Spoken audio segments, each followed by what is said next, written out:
Најмалите со собирање на штетен отпад до нови играчки. Денес представници од Нула отпад на децата од градинката Астибо им доделија играчки. Ова за нив е од големо значење, бидејќи тие активно се вклучени во проектот Нула отпад.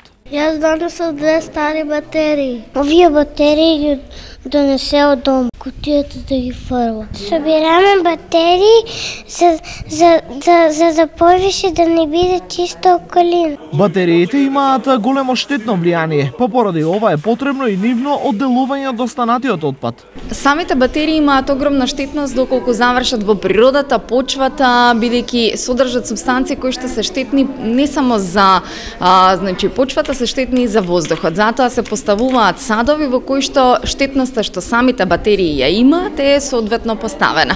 Третманот и третирањето на овие отпадни батерии треба да го знаеме сите, од најмала возраст. Се со цел овој проект да се реализира успешно, најмладите беа дел од обука. По однос на овој проект децата добија обука и презентација како треба да го прават тоа, да ги селектираат. Во вториот дел од ова учебна година, некаде во месец октомври, ќе направиме уште една обука за дечињата и презентација заедно со представниците од Нула отпад, и овој проект ќе продолжи да се реализира и понатаму во нашата детска градинка. Инаку, овој проект се спроведува во сите детски градинки, но по иницијатива на градинката Астибо.